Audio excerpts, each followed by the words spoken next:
민수기 12장. 미리암과 아론은 모세가 구스 여인을 아내로 맞아들인 것에 대해 비방하였다. 주께서는 모세를 통해서만 말씀을 하셨느냐? 우리하고도 말씀하지 않으셨느냐? 그들이 이렇게 투덜거리는 소리를 주께서 들으셨다. 모세는 아주 겸손한 사람이었다. 세상에 그만큼 겸손한 사람은 없을 정도였다. 주께서 모세와 아론과 미리암에게 말씀하셨다. 너희 세 사람은 당장 만남의 장막으로 나오너라. 그들이 만남의 장막으로 들어서자 주께서 구름 기둥 가운데에 내려오셔서 장막 입구에 서서 아론과 미리암을 부르셨다. 두 사람이 앞으로 나서자 주께서 말씀하셨다. 내 말을 잘 들어라. 너희 가운데 예언자가 있을 때는 내가 환상으로 그에게 나를 드러내고 꿈을 통해 그에게 말한다. 하지만 나의 종 모세는 다르다. 내가 모세에게 나의 온 집을 맡겼다. 나는 모세와 얼굴을 마주하고 직접 이야기한다. 하나도 숨기지 않고 분명하게 말해준다. 모세는 내 모습도 직접 본다. 그런데 너희가 어떻게 감히 나의 종 모세를 비난하느냐? 주께서는 그들에게 진노하시고 떠나셨다. 구름이 장막 위로 떠올랐을 때 미리암의 몸에는 나병이 생겨서 살갗이 눈처럼 희게 되었다. 아론은 미리암을 보고는 두려워 떨었다. 아론이 모세에게 간청했다. 우리가 정말 바보 같은 짓을 했네. 우리가 죄를 지었으니 용서해 주게. 우리 누이 미리암의 살이 반이나 썩었네. 모태에서 죽은 채로 나온 사람 같으니 제발 그냥 내버려 두지 말게. 모세가 주께 부르짖었다. 하나님, 제발 도와주십시오. 미리암을 고쳐주십시오. 주께서 모세에게 대답하셨다. 미리암의 아버지가 미리암의 얼굴에 침을 뱉었다고 해도 미리암이 이래 동안은 수치스러워하지 않겠느냐. 그러니 미리암을 이래 동안 진영 밖에 가둬두어라. 이래가 지난 뒤 진영 안으로 데리고 들어오너라. 그래서 미리암은 이래 동안 진영 밖에 갇혀 있었다. 백성들은 미리암이 다시 돌아올 때까지 이동할 수가 없었다. 미리암이 진영 안으로 돌아오자 이스라엘 백성은 하세롯을 떠나 바란 광야에 진을 쳤다. 민수기 13장. 주께서 모세에게 말씀하셨다. 가나안 땅에 몇 사람을 보내어 그곳이 어떤 곳인지 알아보고 오게 하여라. 가나안 땅은 내가 이스라엘 백성에게 주겠다고 약속한 땅이 아니냐. 각 지파별로 한 사람씩을 뽑아서 보내라. 모세는 주의 말씀대로 바란 광야에서 가나안 땅으로 사람들을 보냈다. 모두가 이스라엘 백성의 지도자들이었다. 다음은 그들의 이름이다.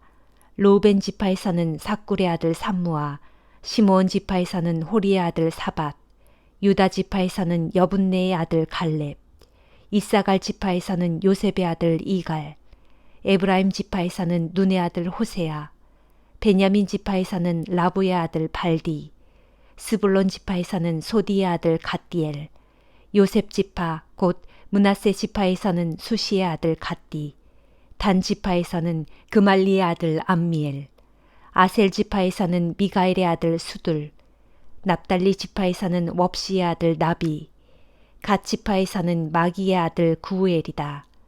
이상이 모세가 가나안 땅을 탐색하고 오라고 보낸 사람들이다. 모세는 눈의 아들 호세아의 이름을 여호수아라고 다시 지어주었다. 모세는 가나안 땅을 탐색하고 오라고 그들을 보내면서 이렇게 말했다.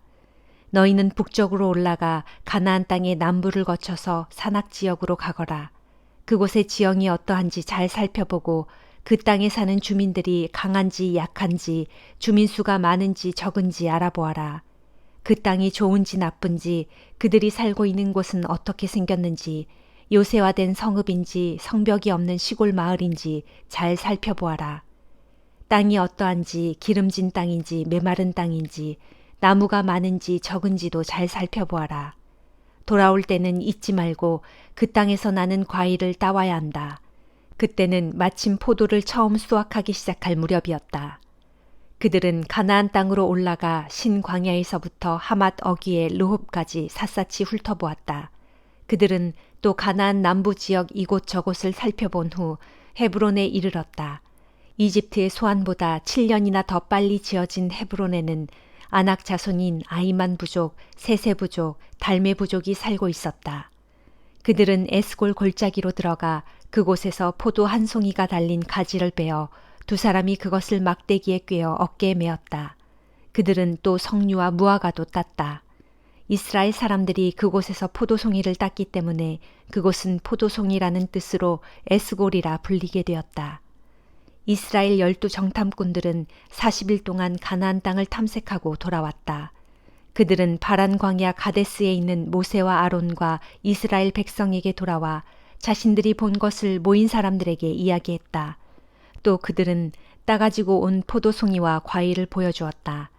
그들은 모세에게 이렇게 말했다.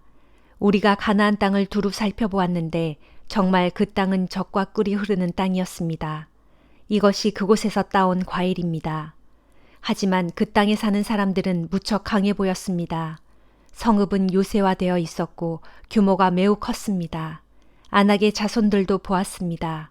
남부 지역에는 아말렉 사람이, 산악 지역에는 헷 사람과 여부스 사람과 아모리 사람이 살고 있었고 가나안 사람은 바닷가와 요단 강가에 살고 있었습니다. 그러자 갈렙이 모세 앞에 모인 사람들을 진정시키며 말했다. 우리가 힘을 합하여 쳐들어가서 그 땅을 차지합시다. 우리는 그 땅을 정복할 수 있습니다. 그러자 갈렙과 함께 갔던 사람들이 나서서 말했다. 안 됩니다. 우리는 가나안 땅을 정복하기가 불가능합니다. 그들은 우리보다 강합니다. 그들은 자기들이 보고 온 땅에 대해 이스라엘 사람들 사이에 나쁜 소문을 퍼뜨렸다. 그들은 말했다. 우리가 정탐하고 온 그 땅은 주민들을 집어삼키는 땅이었소. 그곳 사람들은 모두가 거구들이었소. 우리는 그곳에서 거인 족속으로 알려진 네피림의 자손들을 보았소. 그 사람들에 비하면 우리는 메뚜기 같았소. 그 사람들에게도 우리가 메뚜기처럼 보였을 것이오. 시편 49장. 모든 백성들아 내 말을 들어보아라. 이 세상 사람들아 내 말에 귀를 기울여라. 존귀한 자나 비천한 자나 부자나 가난한 자나 모두 다 귀를 기울여라. 내가 입을 열어 지혜를 말할 것이고 내 마음의 묵상이 깨달음을 전할 것이다. 내가 잠언에 귀를 기울이겠고 수금을 타면서 내 수수께끼를 풀어볼 것이다. 재난의 험한 날이 닥칠지라도 악한 자들이 나를 애워쌀지라도 내가 무엇을 두려워하랴. 자기 재산을 의지하면서 부유함을 뽐내는 자들을 내가 어찌 두려워하랴. 비록 부자라 해도 그들 가운데 어느 누구도 그 재물로 다른 사람의 생명을 건지지 못하겠고 심지어 자기 목숨값조차도 하나님께 치를 수 없으리라. 사람의 목숨값이라는 게 얼마나 비싼 것인데 어찌 재물로 그 값을 치를 수 있으랴. 무덤으로 내려가는 생명을 어떻게 재물로 건져낼 수 있겠으며 쓰러져가는 생명을 어찌 재물로 살려낼 수 있으랴. 아무리 지혜로운 사람이더라도 어리석고 우둔한 사람과 똑같이 결국엔 죽게 마련이어서 애써 모은 재산은 이 땅에 모두 두고 갈 수밖에 없는 것. 땅을 차지하여 등기에 둠으로써 영원히 자기 것으로 남을 줄 알고 또 자손 대대로 그 땅을 물려받게 될 줄 알지만 실상 그들이 영원히 묵을 곳은 오직 무덤뿐인 것을. 사람이 제 아무리 많은 재산을 차지하고 온갖 영화를 누려도 그것이 그리 오래가지 못하고 결국엔 미련한 짐승들과 마찬가지로 헛되이 죽고 말 것이니 이것이 자신만을 의지하고 사는 자들과 또한 그런 자들의 말을 인정하고 따르는 자들이 마침내 맞이하게 될 허무한 운명이리라. 저들은 몰려가는 양떼와도 같이 무덤을 향해 몰려가게 될 운명이니 장차 죽음의 먹이가 되고 말리라. 아침이 오면 정직한 자들이 그들을 지배하리니 그들의 몸은 땅 위에 호화롭고 아름답던 저택을 멀리 떠나 어두컴컴한 무덤 속에서 외로이 썩어가리라. 그러나 오직 하나님께서는 내 영혼을 구원해 주시리니 장차 나를 무덤의 세력에서 건져 올려 자신께로 데려가시리라. 그러므로 너희는 어떤 사람의 재산이 점점 불어나 큰 부자가 되는 것을 보더라도 스스로 초라해하거나 속을 끓이지 말라. 그 사람도 죽으면 아무것도 가져갈 수 없고 그가 가졌던 재물과 그가 누렸던 영화도 그를 따라 내려가지 못할 것이다. 비록 사람이 한평생 부족함 없이 살아서 이만하면 되었다 하고 스스로 흡족해하고 또 다른 사람들에게서도 칭송을 받았다고 하여도 결국에는 그 사람 또한 자기 조상들이 있는 곳으로 돌아가서 생명의 빛을 영영 다시 보지 못한다. 그러므로 사람이 제 아무리 부여와 명예를 누린다 해도 깨달음을 얻지 못한다면 스스로 쓰러지고 마는 미련한 짐승과 다를 바가 무엇이랴. 이사야 2장. 이것은 아모스의 아들 이사야가 유다와 예루살렘에 대하여 주께로부터 받은 말씀이다. 먼 훗날 마지막 때에는 주의 성전이 서 있는 예루살렘의 시온산이 세상의 모든 산들 가운데서 가장 으뜸가는 산이 될 것이며 모든 언덕들보다도 더욱 우뚝 솟을 것이니 온 세상의 모든 민족들이 그리로 물밀듯 몰려올 것이다. 그때에 문민족들이 그리로 일제히 몰려오면서 서로 즐거이 말하기를 자 갑시다. 우리 모두 주님의 산으로 올라갑시다. 야곱의 하나님께서 계시는 성전으로 어서 올라갑시다. 그 성전에서 주님께서는 우리에게 그분의 법도를 가르쳐 주실 것이니 우리가 그분의 길을 따르도록 합시다 할 것이다. 이는 율법이 시온에서 나오고 주의 말씀이 예루살렘에서 선포될 것이기 때문이다. 그때에는 주께서 직접 나서서 민족들 사이의 분쟁을 판결하시고 나라들 사이의 갈등을 중재하실 것이니 사람들마다 자기 칼을 두들겨 쳐서 보습을 만들고 백성들마다 자기 창을 두들겨 쳐서 낫을 만들 것이다. 정녕 그날에는 민족과 민족끼리 나라와 나라끼리 더 이상 칼을 들고 서로 맞서는 일이 없을 것이므로 전쟁을 위해 군사훈련을 하는 일도 다시는 없을 것이다. 오라 야곱 족속아 다 와서 주님의 빛 가운데 함께 걸어가자. 주님, 주께서 주의 백성인 야곱 족속을 버리신 것은 저들이 동방의 잡다한 미신들을 다 받아들이고 이방의 블레셋 사람들처럼 온갖 점을 치며 우상을 섬기는 이방 사람들과 손을 잡고 그들과 언약을 맺었기 때문입니다. 저들의 땅에는 은과 금이 가득하고 보아도 헤아릴 수 없을 만큼 많으며 군마도 넘쳐나고 전차도 무수히 많은데 심지어 우상들까지도 온 땅에 가득 차 있어 저들은 자기들 손으로 빚은 것들을 정성껏 섬기고 자기들 손가락으로 만든 것들 앞에 무릎 꿇고 엎드려 절합니다. 천한 자든 귀한 자든 누구를 막론하고 온 백성이 다 우상 앞에 무릎 꿇고 절하고 있사오니 주여 저들을 용서하지 마소서. 유다 백성들아 너희는 바위 틈 속으로 기어 들어가고 땅굴 속으로 몸을 숨겨라. 그렇게 주님의 두려운 얼굴을 피하고 그분의 위엄 있는 영광의 빛을 피하라.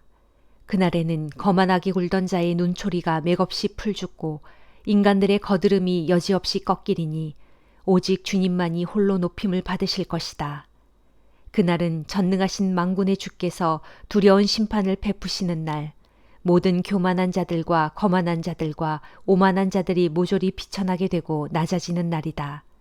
또 그날은 레바논 산의 모든 드높이 치솟은 백향목들과 바산 고원의 모든 아름드리 상수리 나무들, 모든 우뚝 솟은 산들과 모든 솟아오른 언덕들이 다 낮아지고 모든 높은 성탑과 모든 견고한 성벽들, 다시스의 모든 웅장한 선박들과 모든 값비싼 조각품들이 다 낮아져 모두 산상조각 박살이 나는 날이다. 거만하던 인간들은 다 풀이 죽고 거드름 피우던 사람들도 다 꺾이게 될 것이다. 정녕 그날이 오면 오직 주님만이 홀로 높임을 받으실 것이고 이방 우상들은 산산조각 다 박살나서 모조리 사라질 것이다. 그때에 곧 주께서 온 땅을 뒤흔들며 일어나시는 그 심판의 날에 사람들은 주님의 두려운 얼굴과 그 위엄 넘치는 찬란한 광채 앞에서 그것을 견디지 못해 바위 틈의 동굴과 땅굴 구덩이로 정신없이 피하여 숨을 것이다. 그날의 사람들은 자신들을 위해 만들었던 은 우상들과 금 우상들이 아무짝에도 쓸모없는 것임을 알고는 그것들을 땅속의 두더지에게 동굴 속의 박쥐들에게 던져버릴 것이다. 정녕 그날에는 심판을 베푸시기 위해 온 땅을 뒤흔들며 일어나시는 주님의 그 두려운 얼굴과 위엄 넘치는 찬란한 광채를 피해 사람들은 저마다 바위 틈 동굴과 절벽 틈으로 자기 몸을 숨기기에 급급할 것이다. 그러므로 너희는 사람을 의지하지 말라. 사람의 호흡이 한낱 그의 코에 달려있을 뿐이니 그에게 남은 호흡이 얼마나 될는지 셈해봤자 그게 무슨 가치가 있으랴. 히브리서 10장. 율법은 장차 있을 좋은 것들의 그림자에 불과할 뿐이고 실체가 아닙니다. 그렇기에 똑같은 제사를 해마다 반복해서 드릴지라도 예배를 드리기 위해 하나님께 나아오는 사람들을 온전하게 만들 수 없습니다. 만일 온전하게 만들 수 있었다면 더 이상 제사를 계속해서 드리지 않아도 되었을 것입니다. 왜냐하면 예배를 드리는 사람들은 단 한 번에 온전히 깨끗해져서 더 이상 죄의식을 가지지 않아도 되었을 것이기 때문입니다. 그러나 사실은 그렇지 않습니다. 땅 위의 성막에서 해마다 드리는 희생 제사는 죄를 되풀이해서 상기시켜 줍니다. 그것은 황소나 염소의 피가 결코 죄를 없애줄 수 없기 때문입니다. 그러므로 그리스도께서 이 세상에 오셨을 때 이렇게 말씀하셨습니다. 주님께서는 제사와 예물을 원하지 않으셨고 오직 나를 위해 한 몸을 마련하셨습니다. 이처럼 주께서는 번제물과 속죄제물을 기뻐하지 않으셨습니다. 그래서 내가 주님께 말했습니다. 보십시오, 하나님, 내가 여기 있습니다. 나에 대해 성경에 기록되어 있는 대로 내가 주님의 뜻을 이루려고 이 세상에 왔습니다. 이와 같이 그리스도께서는 먼저 주님은 제사와 예물과 번제물과 속죄제물을 원하지도 기뻐하지도 않으셨습니다. 하고 말씀하셨습니다. 사실 이런 것들은 모두 옛 언약인 율법에 따라 드리는 것들입니다. 그런 다음에 그리스도께서는 또 보십시오, 하나님, 내가 주님의 뜻을 이루려고 이 세상에 왔습니다. 하고 말씀하셨습니다. 이처럼 그리스도께서는 두 번째 것, 곧 새 언약을 세우시려고 첫 번째 것, 곧 옛 언약을 폐하셨습니다. 결국 하나님의 이런 뜻에 따라 이 세상에 오신 그리스도께서는 우리 죄를 없애시려고 자기 몸을 단번에 바치셨고 그 결과로 오늘날 우리는 거룩하게 되었습니다. 모든 제사장들은 날마다 제단 앞에 서서 자신들의 맡은 직무대로 똑같은 제물을 거듭 바치지만 그러한 제사가 우리의 죄를 없앨 수 없습니다. 그러나 그리스도께서는 우리 죄를 사하시려고 단 한 번 영원토록 효력 있는 제사를 드리시고 하나님의 오른편 보좌에 앉으셨습니다. 그 이후로 그리스도께서는 모든 원수들이 자기 발 아래 굴복할 때까지 기다리고 계십니다. 그리스도께서는 자신이 드린 단 한 번의 희생제사로 거룩하게 된 사람들을 영원토록 온전하게 만들어 주셨습니다. 이 사실에 대해서는 성령께서도 우리에게 명백히 증언하십니다. 곧 성령께서 말씀하시기를 그날 이후에 내가 그들과 맺을 언약은 이것이다. 곧 내가 나의 율법을 그들의 마음에 기록하고 그들의 생각 속에 새겨주겠다 하셨고 그러고 나서 또 덧붙여 말씀하시기를 이제부터는 내가 그들의 죄와 허물을 다시는 기억하지 않겠다 하셨습니다. 이처럼 용서가 다 이루어졌으니 이제는 더 이상 죄 용서를 위해 희생제물을 드릴 필요가 없게 된 것입니다. 그러므로 형제들이여 이제 우리는 예수 그리스도께서 흘리신 그 피로 인해 담대한 마음으로 하나님께서 계신 지성소에 들어갈 수 있게 되었습니다. 그 길은 예수께서 우리를 위해 지성소 휘장을 뚫고 열어놓으신 것으로 진정 새롭고도 살아있는 길입니다. 그런데 그 휘장은 바로 그분의 육체입니다. 우리에게는 하나님의 집을 다스리시는 위대한 대제사장이 계시고 또한 우리 마음은 그리스도의 핏부림으로 인해 악한 양심에서 벗어나 깨끗해졌으며 우리 몸도 맑은 물로 인해 정결해졌으므로 이제는 확고한 믿음과 진실한 마음으로 하나님께 담대히 나아갑시다. 또 우리에게 약속하신 분은 영원토록 신실하심으로 조금도 흔들리지 말고 우리가 고백하는 소망의 믿음을 더욱 굳게 붙잡도록 합시다. 그리고 우리는 서로를 사랑하고 선한 일을 하도록 피차 돌아보고 격려합시다. 어떤 사람들의 잘못된 습관처럼 우리는 함께 모이는 일을 절대로 소홀히 하지 말고 도리어 서로를 격려하고 권면하는 가운데 주의 재림의 날이 가까워 오는 것을 볼수록 더욱 힘써 모이도록 합시다.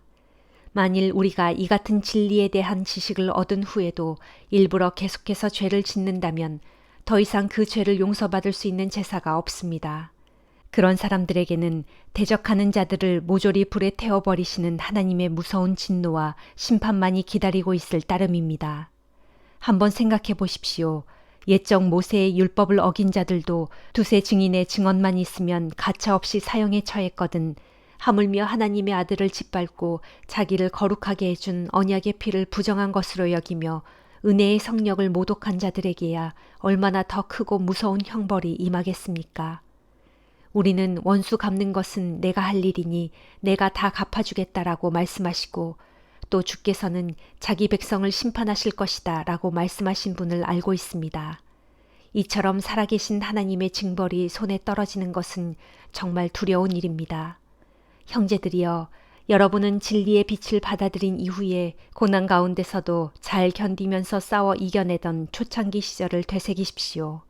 여러분은 때때로 비방을 받고 공공연히 박해를 당하기도 했고 또 그런 고난을 겪는 사람들의 동료가 되기도 했습니다. 또한 여러분은 감옥에 갇힌 자들과 함께 아파하고 여러분의 재산을 빼앗기면서도 기쁨으로 견뎌내기도 했습니다. 여러분이 그렇게 할 수 있었던 것은 여러분에게는 장차 더 좋고 더 영구적인 재산이 기다리고 있다는 것을 알았기 때문입니다. 그러므로 여러분은 끝까지 그런 확신을 잃어버리지 마십시오. 그리하면 반드시 장차 큰 보상이 뒤따를 것입니다. 여러분이 하나님의 뜻을 행하면 하나님께서 약속하신 것들을 받을 것입니다. 그러자면 여러분에게는 반드시 인내가 필요합니다. 그러나 오래 걸리지는 않을 것입니다. 성경에 기록되기를 머지않아 주께서 오실 터인데 그분은 지체하지 않으실 것이다. 그때에 나의 의인은 오직 믿음으로 말미암아 살 것이다. 누구든지 믿음에서 물러선다면 내 마음이 그를 기뻐하지 않을 것이다 하였습니다. 그러나 우리는 믿음에서 물러나 멸망당할 사람들이 아닙니다. 우리는 믿음을 지켜 영생을 얻을 사람들입니다. 아멘.